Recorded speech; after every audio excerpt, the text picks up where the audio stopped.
Joining us now is Amanda Mazza. She draws the name Hannah Goldy on the UFC Fight Pass Invitational number 5, which is headed your way this Sunday live on UFC Fight Pass, December 10th, depending on when you're watching it. It might be next Sunday, but I'll be there. TJ DeSantis along with BMAC, and as I mentioned, our guest is here, Amanda Mazza. You take on Hannah Goldy. We've seen you on the Fight Pass, platform before, competing in Fury Pro Grappling. Any butterflies, moving your way up to the Fight Pass Invitational stage? Oh yeah, without a doubt. I mean, the last one that happened a couple months ago, I was just sitting, laying in bed watching it, and I was like, "Oh, I'll be up there one day," And then, a month later, literally a month later, I get that DM, and I was like, "Oh wow!" Honestly, I almost fainted because I thought like it was like not real, and I was like, "There's no way, there's no way."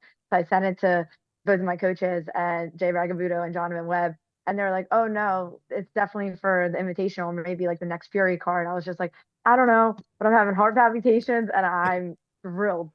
So I definitely am very, very excited and grateful, of course. Yeah, there is something about competing in that room. The UFC Apex has been home to so many great mixed martial arts fights over the last few years. I mean, it was the hub of the sporting world during the COVID era. Everything was shut down, but the UFC was still running. Do you feel like the atmosphere is going to feel different during that walk? Are you going to have any jitters because of the pomp and circumstance?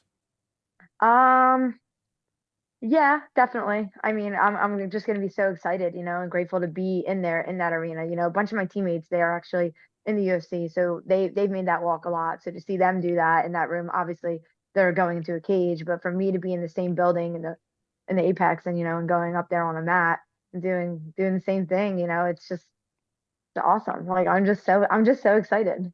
There's no cage door to close, but we always hear about people saying, when the cage door closes, the nerves just go away and you flip that proverbial switch. Do you feel that's going to happen? Or are you going to, sort of center yourself and make it feel like it's business as usual?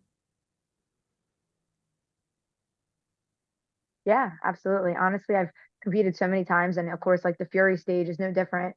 Obviously different location, different state. Right. But as far as like being up there on a stage under the lights and everything, I'm pretty familiar with it. And honestly, my thing is I just have fun with it. Like it's a show. I'm gonna give you a show. We're here to put on a show, so I'm gonna give you a show. You get the opportunity to put on a show against a UFC veteran in Hannah Goldy. What are your thoughts on Hannah and what this matchup will look like? I don't know too much about her. I know she's obviously former UFC, which is awesome. Like, so I'm really grateful to be able to do that with her. I know she's a purple belt, so we're the same level, which is cool. But nowadays, like belt rank don't really matter, of course. But I'm just really excited to share the match with her. I think it's gonna be a great time. I think we're both gonna be super game opponents. We're both gonna be super aggressive, and we're definitely gonna both push forward. No doubt about that.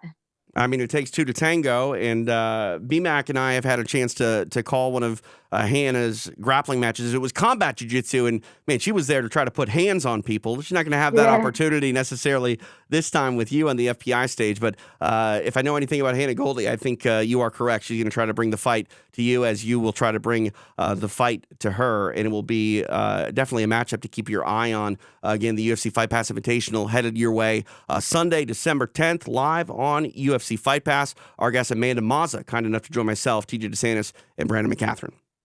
Amanda, I was Thank you. talking to your coach, Jay Rugabudo. Jay, of course, he's the man. Everybody in the grappling community thinks he's the man, and he's going to be playing actually like our head referee or our head official, I guess, for this Yeah. event. But he was telling me that you've just got an incredible story. Do you Uh, want to tell us a little bit about sort of your background? um. Well, just like a lot of people, we come from broken homes in this martial arts community. But yeah, I've had some fight or flight situations that, almost have taken my life.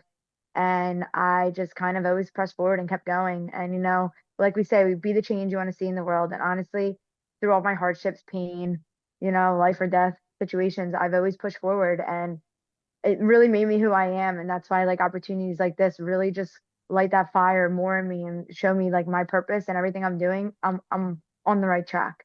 So honestly, yeah, there's a YouTube video out there with Fuel Hunt that I talked a little bit about it. Didn't go too into detail, but basically I was left out in a snowstorm and had to walk 4 miles and almost died of hypothermia. I was beat pretty badly by somebody I trusted, and I survived that, and I was 18 years old. So for me to be able to survive that, I really think I'm pretty unbreakable. So yeah. You feel like that gives you an advantage in some ways coming into it's like a high pressure situation like this?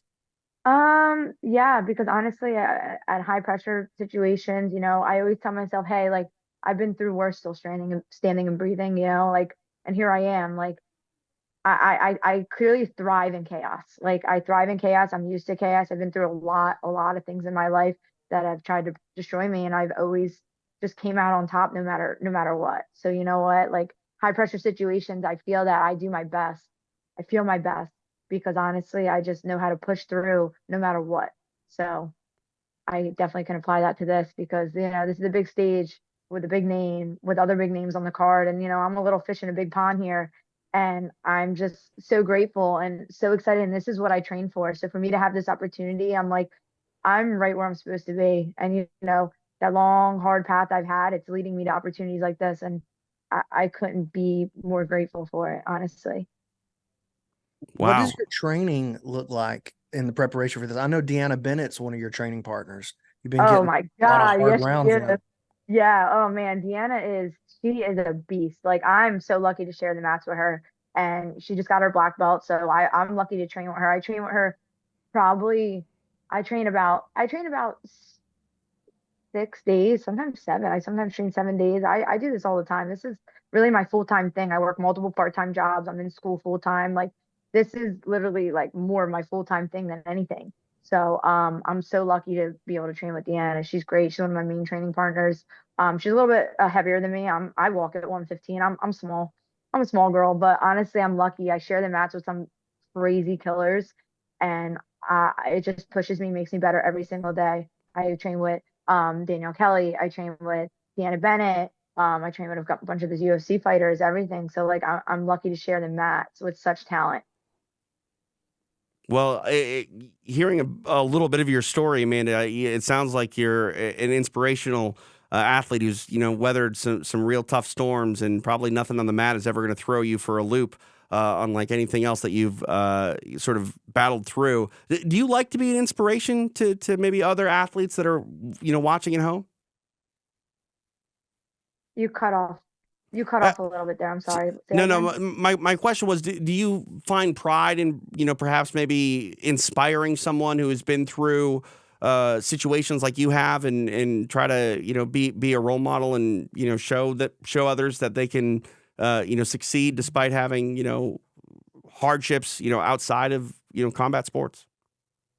Yeah, I mean, honestly, yeah, that's really my goal here. Like, I love the sport and it's done so much for me. And I honestly, my goal when I started this was to go as far as this. Like, I always said, like, I'm not meant to have an average life. I'm not meant to have an average life. Like, I've had such a hard upbringing and such a hard life that, like, it's all going to be within reason. Like, it's all going to lead up to something. Like, there's a reason why. And I've always come out stronger and better, and I've always kept my heart pure, my intentions pure. Like I just honestly, I don't have a bad bone in my body. Like I really just I love life. Like even though it hasn't been the greatest to me, like I love life and I put into it what I want back. So I really hope that people could see, like even on their hardest days, hardest training days, anything. But you know what? Tell yourself like, hey, like I always tell myself, I've been through worse, still standing and breathing. Like when I'm sitting there, like having my nerves and being nervous, like especially before I walk out to a big stage, like I'm going to December 10th. I'm like, hey, like I've survived so much worse, like, and again, and this is what I train hard for, like for opportunities like this, like, and if I could get through like the hard things, like in life on and off the mats, like, why wouldn't I run with this opportunity? And I just hope anybody that like honestly has ever gone through any type of heartache, pain, adversity, anything, like, just keep going, like, keep going, don't give up, like, just keep going. Keep going. If you don't stop, it's gonna get better. Like just keep going forward.